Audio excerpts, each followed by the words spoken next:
Stock market की सबसे बड़ी बैटल्स किसी स्क्रीन या टिकर टेप पर नहीं लड़ी जाती, वो लड़ी जाती हैं सीधे एक इंसान के दिमाग के अंदर। आज हम wall street legend Jesse Livermore की स्टोरी को ब्रेक डाउन कर रहे हैं। उनकी लाइफ एक बहुत बड़ा एग्जाम्पल है कि कैसे एक ब्रिलियंट माइंड सबसे बड़ा एसेट बन सकता है और आखिर में सबसे बड़ा दुश्मन भी। एक बार लिवरमोर ने खुद अपने बारे में एक बहुत गहरी बात कही थी। उन्होंने कहा, I had become the super sucker, breaking my own trading rules, trusting others' views, overconfidence and impatience। ये सोचिए, एक ऐसा इंसान जिसने अपनी लाइफ में मिलियंस कमाए, बड़े बड़े टाइकून्स को हराया, पर अल्टीमेटली वो अपने खुद के ईगो और इमोशंस को डिफीट नहीं कर पाया। ये सच काफी डार्क है और इंट्रोस्पेक्टिव भी। Section 1, the chalk boys hustle, एक शुरुआत। ये स्टोरी शुरू होती है लेट 1800s में। एक यंग लड़का फार्म की स्ट्रिक्ट लाइफ से परेशान होकर घर से भाग जाता है। शहर में आकर उसे पहला काम मिलता है एक चॉक बॉय का। सैलरी सिर्फ $5 हफ्ते की। रात रात भर जाकर वो टिकर टेप से आने वाले नंबर्स को देखता रहता था। उसने उस मार्केट नॉइस में पैटर्न्स ढूंढना शुरू किया। ऑब्सेसिव मेमोराइजेशन और लगातार रेपिटेशन से उसने उस वक्त की शेडी बकेट शॉप्स यानी गैम्बलिंग पब्स में चंद डॉलर्स को $10,000 में बदल दिया। ये बिल्कुल आज के उन मॉडर्न रिटेल ट्रेडर्स जैसा है जो अकेले बैठकर कैंडलस्टिक्स चार्ट्स को ऑब्सेसिवली ट्रैक करते रहते हैं। Section 2, wall street and execution risks. अब उन छोटे गैम्बलिंग पब्स से निकलकर रियल स्टॉक एक्सचेंज में उतरने का टाइम आ गया था। लेकिन एनवायरनमेंट चेंज होने से रियलिटी पूरी तरह बदल जाती है। एक तरफ थी वो बकेट शॉप्स जहां इंस्टेंट एग्जीक्यूशन होती थी, बिल्कुल प्योर गैम्बलिंग की तरह, और दूसरी तरफ न्यूयॉर्क स्टॉक एक्सचेंज। यहां रियल वॉल्यूम थी, ब्रोकर डिलेस थे और हेवी स्लिपेज होती थी। 1901 के नॉर्दर्न पैसिफिक पैनिक के टाइम बकेट शॉप्स वाली वो इंस्टेंट ग्रेटिफिकेशन की आदत इन हार्श मैकेनिकल रियलिटीज के आगे पूरी तरह क्रैश कर गई। उस पैनिक के दौरान मार्केट में एक वाइल्ड स्क्वीज चल रहा था। लिवरमोर ने मार्केट को इफेक्टिवली शॉर्ट किया और एक पॉइंट पर उनका पेपर प्रॉफिट $50,000 तक पहुंच गया। एक 23 साल के लड़के के लिए ये इल्यूशन ऑफ कंट्रोल बहुत बड़ा था। एक ऐसी डीपली सैटिस्फाइंग फीलिंग कि मार्केट बिल्कुल उसके इशारों पर चल रहा है। पर रियलिटी का चेक तब आया जब उन्होंने पोजीशन क्लोज करने की कोशिश की। हेवी वॉल्यूम की वजह से ब्रोकर ने ऑर्डर पूरे 2 घंटे बाद एग्जीक्यूट किया और उन 2 घंटों में वो $50,000 का paper profit completely wipe out हो गया। एग्जीक्यूशन आते आते अकाउंट -$500 के हेवी डेट में चला गया। देखिए, पेपर पर सही होना मैटर नहीं करता जब तक रियल वर्ल्ड एग्जीक्यूशन प्रॉपर ना हो। Section 3, the super sucker trap. एक बड़ा फाइनेंशियल लॉस इंसान को साइकोलॉजिकली पूरी तरह तोड़ सकता है। डेस्परेशन और एंजाइटी एक ऐसी डाउनवर्ड स्पाइरल क्रिएट करते हैं जहां इंसान द सुपर सकर बन जाता है। ये एक ऐसी स्टेट है जहां एक ट्रेडर का जजमेंट उसके अपने ईगो, बाहर की रैंडम टिप्स और इमोशनल डिस्ट्रेस की वजह से क्लाउड हो जाता है।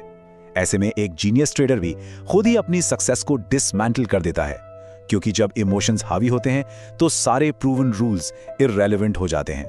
कॉटन मार्केट में उनके डाउनफॉल की जर्नी हम सबके लिए एक क्लियर कॉशनरी चेकलिस्ट है।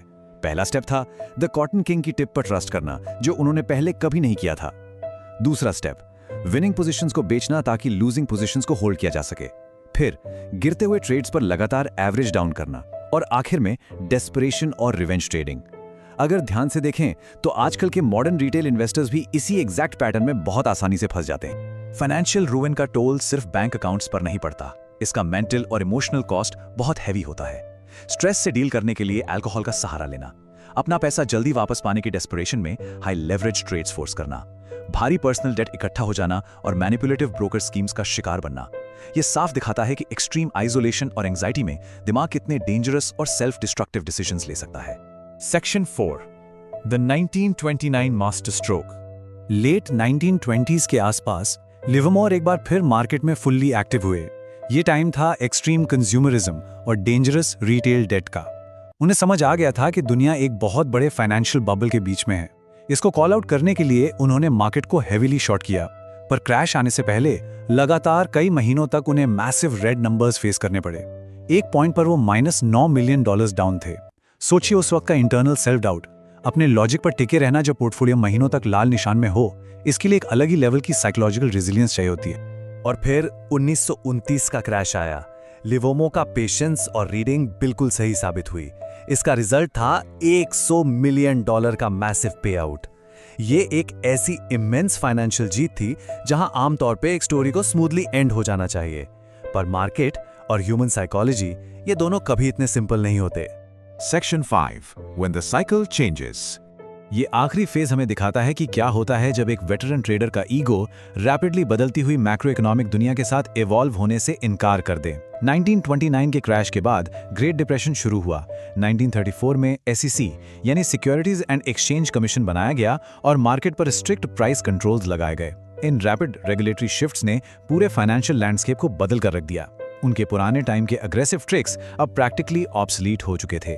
पुराने मार्केट में जहां वाइल्ड स्पेकुलेशन और इजी लिक्विडिटी हुआ करती थी, उसको एक नई रियलिटी ने रिप्लेस कर दिया। SEC के नए रेगुलेशंस आए, हार्ड प्राइस सीलिंग्स लग गईं और मोमेंटम पूरी तरह से गायब हो गया। पुराने मार्केट का वाइल्ड वेस्ट एरा ऑफिशियली खत्म हो चुका था।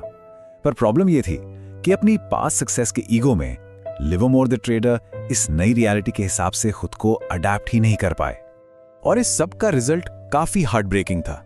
$0। ये उनका चौथा और आखिरी बैंक्रप्सी था। एक ऐसी लाइफ जो पूरी तरह एक्सट्रीम फाइनेंशियल विंस और डीप इमोशनल वोलेटिलिटी पर चलती आई थी, उसका एक बहुत ही क्वाइट और डेविस्टेटिंग एंड हुआ।